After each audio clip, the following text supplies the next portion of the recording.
Hello, everyone, and welcome to Moonride. This is Dave Johnson. I'm channeling the man in the moon. Today, I'm actually going to take a look at this all from the perspective of spirit. That is, I'm going to channel historical character. I think it is Sojourner Truth. Not that many people are familiar with Sojourner Truth. Do take a moment to look her up because she's amazing. I don't know why I have this affinity for this person.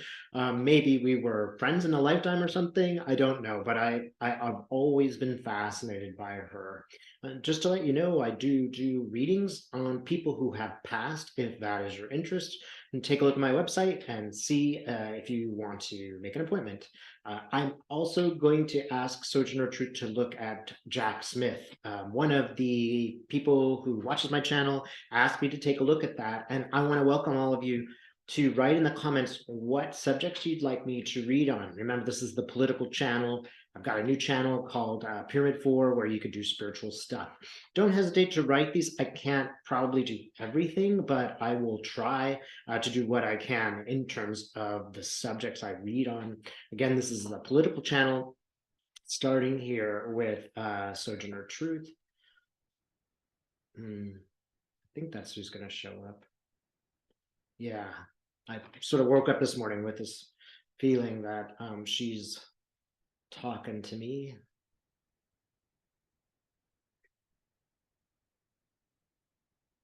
Okay.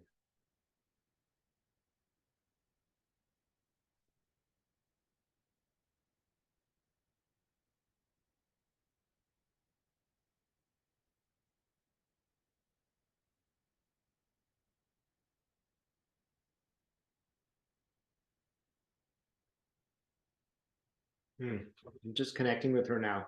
There are so many amazing images, and one of them is a glass filling with some kind of a liquid, and I just have this feeling of it's half full, it's not half empty, it's half full. And I hope all of you will view the lives that you're living, which are probably full of stress and difficulties, sometimes from the view of let's look at the richness of life.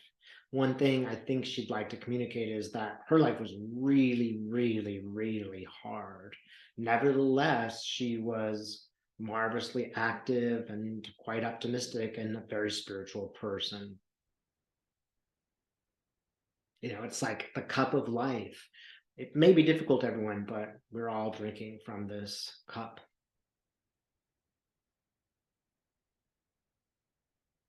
Is there anything else you'd like to show me from your life?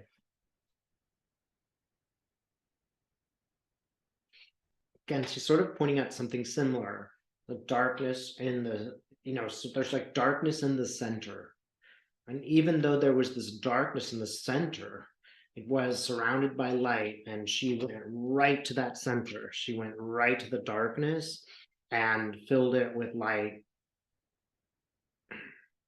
just as all of you guys are doing. I hope you'll take some credit.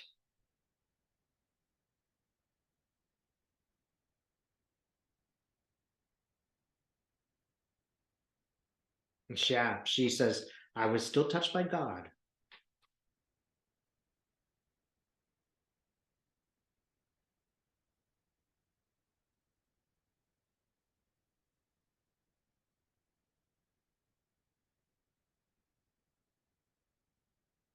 She also points out that spirit has many names. It's not a particular religion that she was touched by. It was spirit in many forms.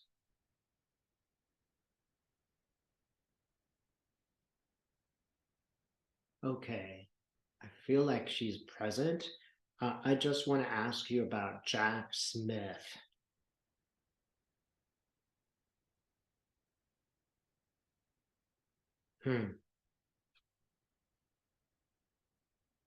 She's letting me know it is interesting to her because it's a little bit like the people who ended slavery, the Quakers, all the abolitionists. They have the same sense of justice. Like it's a warrior sense, a warrior peace sense, and that's Jack Smith also. He's sort of cut from the same cloth. You might think of Jack Smith as somebody who was a historical person who didn't finish their work.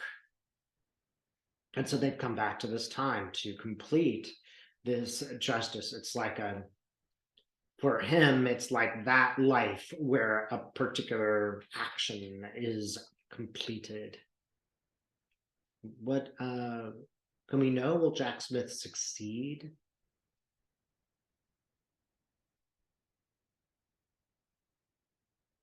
She's giving me images of Jack Smith being, he's just really, really good. He's really able.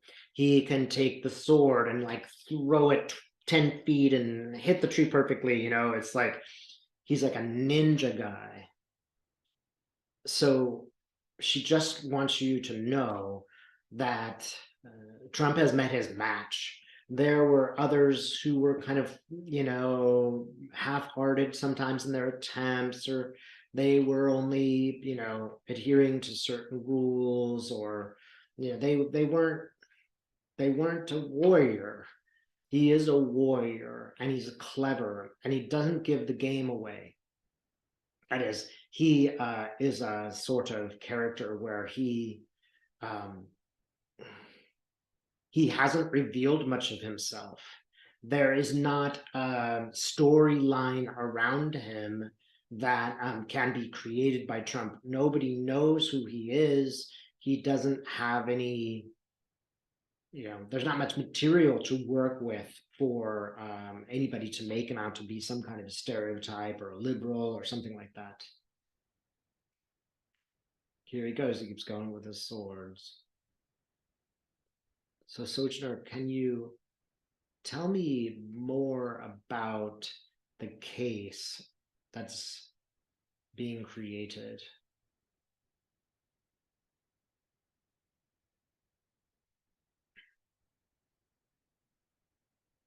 You guys, it's like I'm in an old law office, right? One thing about Sojourner Truth is that she is the first Black woman to win a lawsuit in the United States. She won the custody of her son, who was sold illegally into slavery. So it's like I'm sitting in that law office and she is next to me, and here's Jack Smith. And Jack Smith is pointing out, it's true in the long run that these dark political figures, they don't prosper. We might look at anybody who worked for Donald Trump. They don't prosper. And this is a message to all right-wing politicians. You associate yourself, you lie down with doggies and get up with fleas. So he is pointing out there's just really a very, justice is long-term. It's not as fast as the internet is.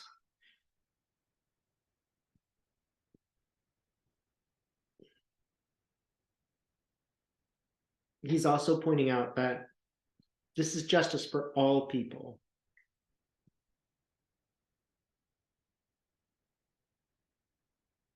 There are so many different kinds of Americans. It's really necessary to appear objective and to follow the rules and to satisfy everyone that you are on an even moral compass.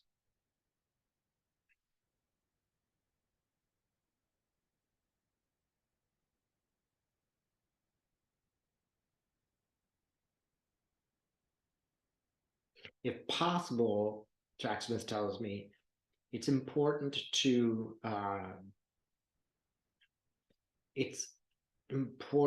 appeal to everyone as an honest broker. But this does mean everyone. It doesn't mean that anybody who's on the left gets left behind because they're just supposed to tolerate this.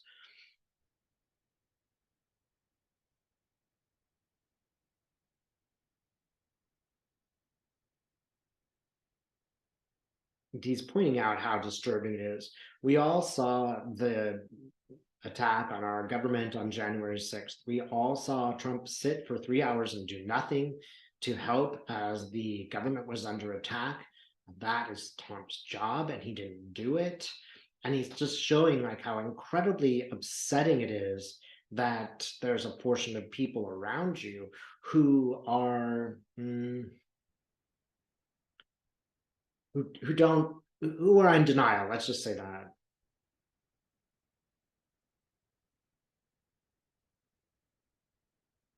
She's pointing out something interesting too.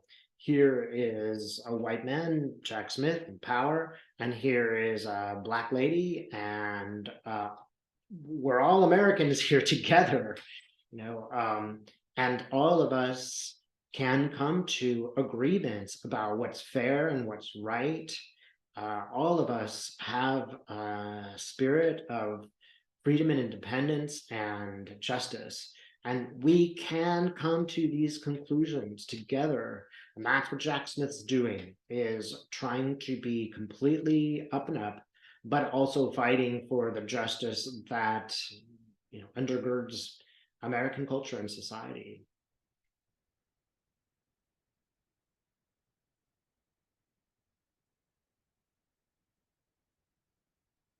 So Sojourner Jack, just let's cut to the chase a little bit. I just want to know, you know, how's the case going against Trump? He's showing me a lot of papers. And remember, Jack Smith's more about the, or I think exclusively about the documents that Trump stole and brought to Mar-a-Lago and various other places.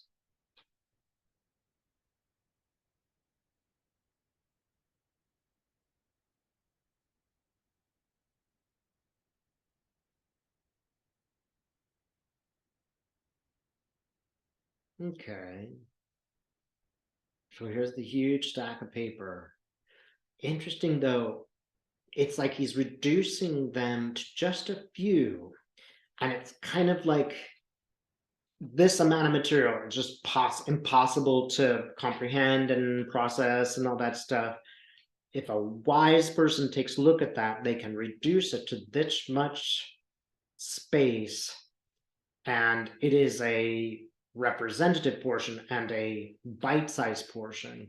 So something about the paperwork involving Trump can be massively reduced to simple laws that were broken, to simple you know, sort of simple, very straightforward legal processes that everyone will understand.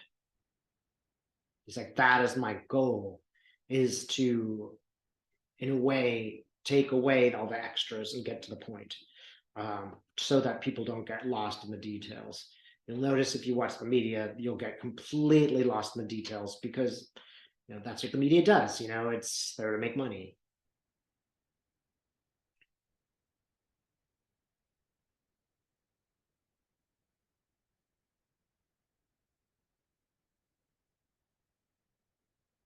And this really is like a question of Trump burning down the house. Like he shows up with a torch in his hand, um, and it's like he's burning stuff down.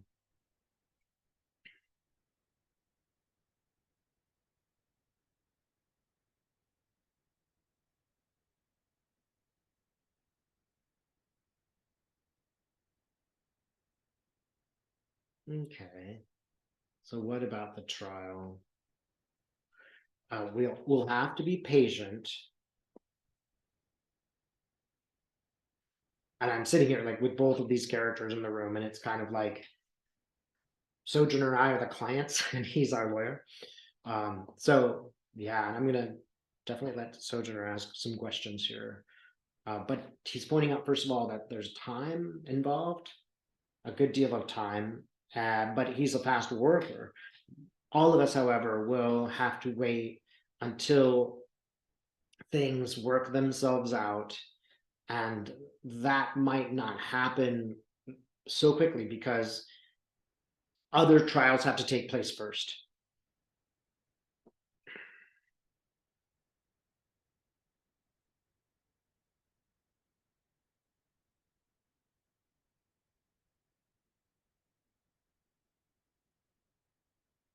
Yeah, Trump keeps burning things. Now he's trying to burn down the Senate.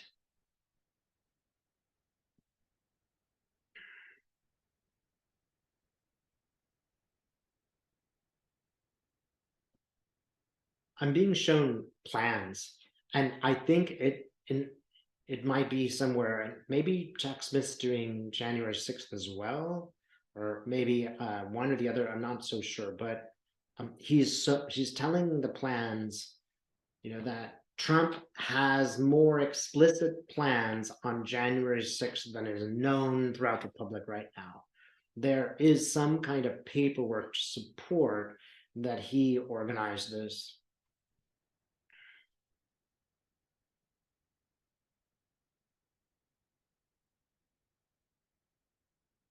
Okay. So I'm going to let Sojourner Truth ask her question.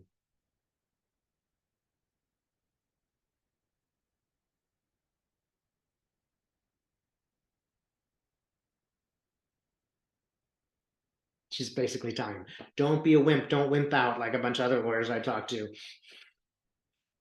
It's like, this is important. She's just really stressing that it's important.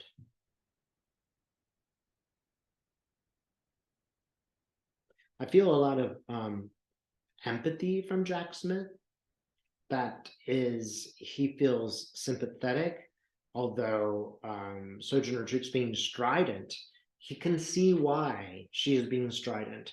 It is like they've come together on this point, but Sojourner Truth certainly encouraged him to focus in this moment on that.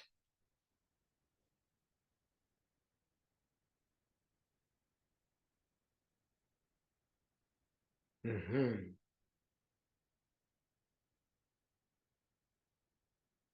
Now we're looking through a keyhole into a court. And you know how sometimes in Britain they have wigs? I'm seeing this judge like take a wig and throw it off, and it's like, this is no ordinary court case, or the rules are totally crazy here, like because we've never done this before, or the judge is going to have to really work hard to figure out how to do something that's never been done before. What evidence is admissible in this case? It's just crazy. It's also crazy because so many cameras are on them. The judge is under a lot of pressure, personal pressure, social pressures.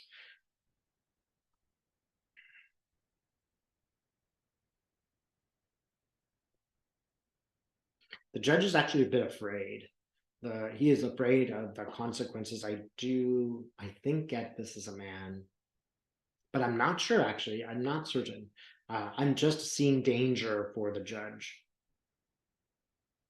Oh, it could be a woman actually.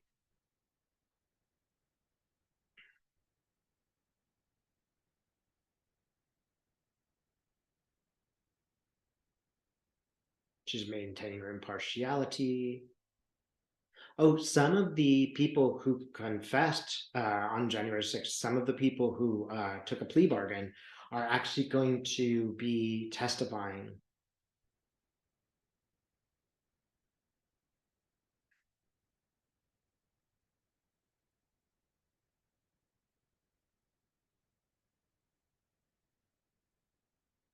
This is important because when the Trump's lawyers start to pick apart their conversations, they will feel personally attacked by Trump, whom they supported. It's not a good thing, and it just doesn't look good.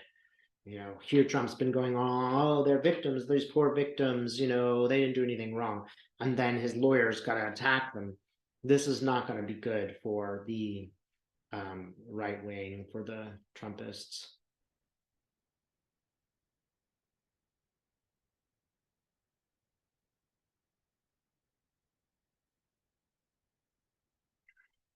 Sojourner Truth's looking, and she's just like, keep focusing, Dave, keep focusing.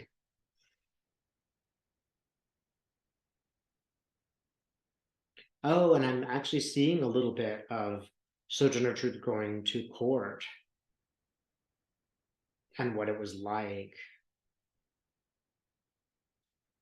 it did make a big difference that the judge was influenced by Quakers.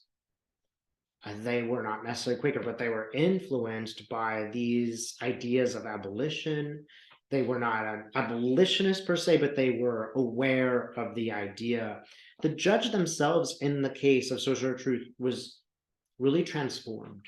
They walked out a much more progressive person than they walked in. And that's why this trial is important, because it will change some people's minds. There will be a good deal of reflection when people are compelled to see the details. And this is one of those things where, Trump's on, so even Trump supporters are going to be watching, right? Unlike the January 6th hearings. This is a social transformation. It's not just a trial, it's bigger than that. And we will all get to see the law in action. We will all get to see how judgments are made.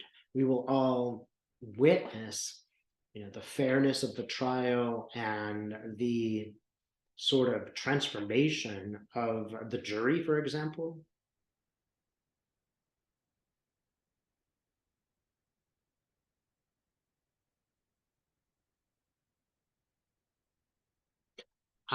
Here's another important thing. It all comes down to jury selection.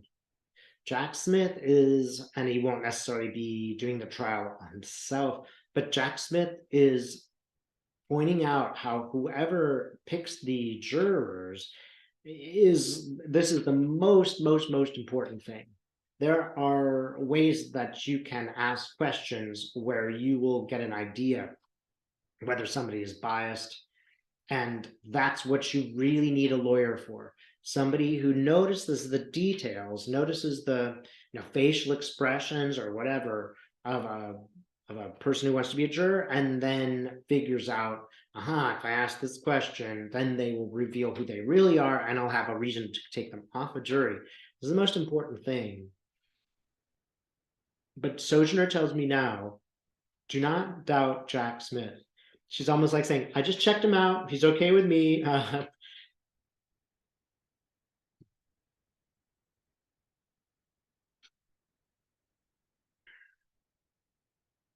Okay. Is there anything else we want to know about this trial?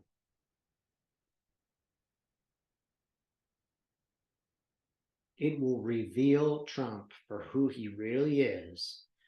Again, I'm seeing almost like that wig, and somebody pulls the wig off of Trump. It's kind of ironic because, basically Trump does wear a wig with his funny haircut, but it's like somebody combs the hair and we see the bald spot. That's again what this trial is really about.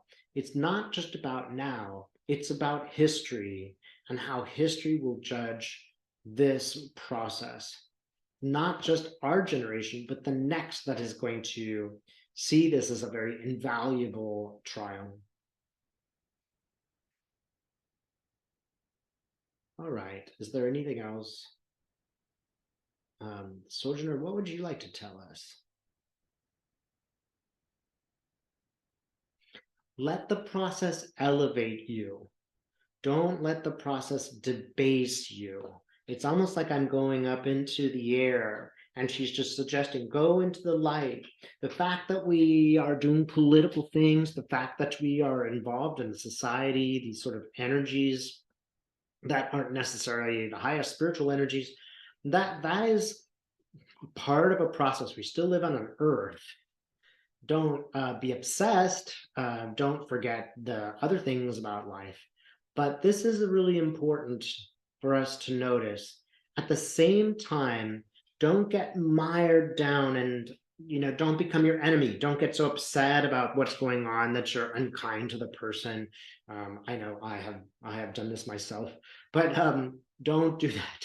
Basically, just smack me on the wrist here. Don't do that, Dave.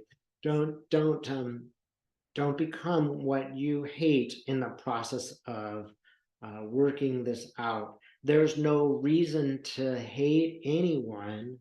We might not necessarily want to talk to some people who are right wing.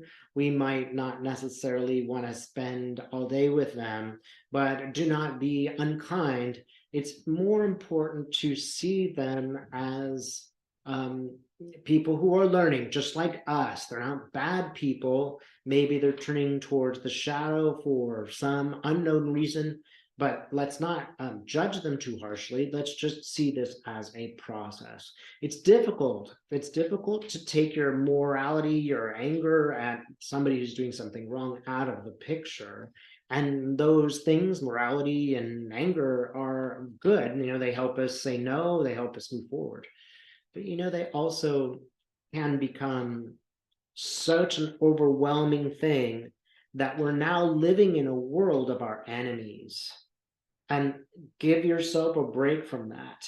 Give yourself some time to break free and say, I'm not gonna think about politics anymore. I'm gonna go and spend some time in the light, spend some free time, have some fun. Marianne Williamson, you can combine both of them whenever she speaks. That she's a great example of somebody who's be able to bring these two things together.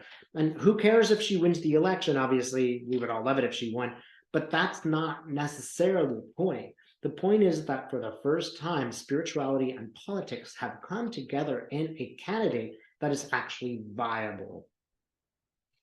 I'd say that this is like the first time since maybe Abraham Lincoln, and I'm specifically speaking only of American politics, not other countries and not American people.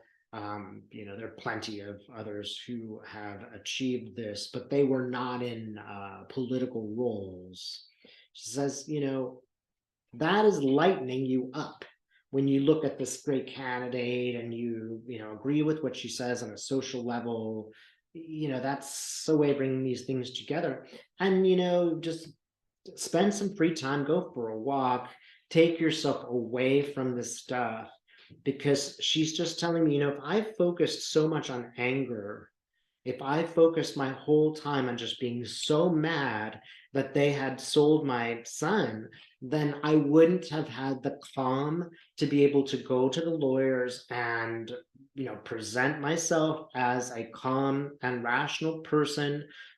She said I really was very inspired. Sojourner Truth is really famous for a speech that she made. And I think the speech is called Ain't I a Woman? It's interesting to note that when people published it, they corrected the grammar and made it so that it was, white English as opposed to any other kind of English, and then 16 years later, they put back the original way, which frankly sounds a lot better, even if it's not necessarily the grammar that you learn in school books. Ain't I a woman? And she said, I had prepared this speech, but I was just divinely inspired. I really was able to just go, nope, and just let, spirit speak through me to all of the people in the audience. And that's what moved them. It wasn't the prepared remarks. It wasn't the planning, by a bunch of assistants who are looking at the statistics of how many people like a certain word. She's like, no, that's when you go beyond who you are, is when you allow that inspiration to come through. And with a balance of all you can extemporize and really speak in the moment. And people feel that when you are inspired, when you are feeling a sense of spirit, people can hear it, they can taste it, they can smell it. They know. And it's almost like, again, Sojourner Truth. This is the truth. The truth is that which is inspired by spirit, and people can tell when you are that person. So feel free to do that. I think that's one thing that she's saying. And don't hesitate to meet with others who have the same feelings as you, so you don't have to explain everything, and so that you can talk freely. This is going to be a more healthy environment for all of you. And notice, you do live in an exciting time. It's not boring. She's like, whatever my life is like, I was never bored. I was always striving. If you had a choice between a boring life where you didn't have to do anything, everything's nice, and a life where you learn so much, you're always striving and there's a lot of trouble, which one are you going to choose? She's just suggesting that all of you chose to incarnate this time, to do the work at this time. This is not a judgment at all, like a punishment. It is a way that you are also inspired and that you also move forward in your life. All of us, she says, are like in a big circle holding hands. And when that circle's widened, when we just accept people for who they are, we don't care about their gender or their preferences or anything else, their color, all that stuff. She's like, it's a really great feeling to be in an inclusive circle where everybody agrees to accept everyone, whatever their outward appearance might be. It's a really fun thing. It's a really beautiful thing. And it does await us. There will be an end to the crisis for the most part. That is, there are always going to be politics. There's always going to be disappointments. But there will come a time, and it might be in 15 years, where things really do calm down and a new gestalt, a new sense of being a human does kind of switch over, and we're in the process of making that switch, so it's difficult to see the end, but there will be a time when things level off and when we do much better. I hate to say 15 years, everybody, because you're going to be disappointed, but I also want to point out that do not try to do everything today because you'll be exhausted tomorrow. Do what is necessary today and then do as much as possible to take care of yourself. Remember, enlightenment is one person at a time. It is one conversation at a time. It is one friendship at a time. And that is exactly how it's supposed to be. She is showing me an American flag, and it is an American flag, interestingly, that doesn't have all 50 stars in it. And she's just like, remember, here was this America where a lot of people were excluded. Lots of people could not vote. Here is this flag, but over time, we added the stars. We're not finished. There are more stars to add, but things became better. Things did change, and they will always change. And if you get kind of sad or depressed or angry, remember this: change is always going to occur. It will never be the case that something happens and it stays the same, good or bad. It will never ever be the case. So if you're feeling kind of down on yourself, if you're feeling a lack of optimism, note, it'll all change, and no one can stop that change. You also will be changed, and enjoy the changes that are being made. If you can take charge of some of those changes, that will certainly benefit you.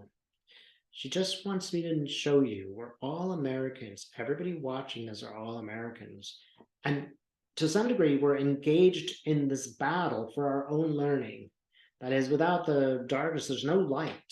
We could not be unified or together in this particular way without the opposition, without some kind of problem. There's no growth.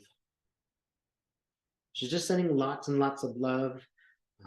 She's a very religious person, so when she does this, she does put her hands together in prayer and a sort of feeling of respect. And I'm just going to do the same thing for her. I just really admire you, Sojourner, all your strength. I wish I was as strong as you.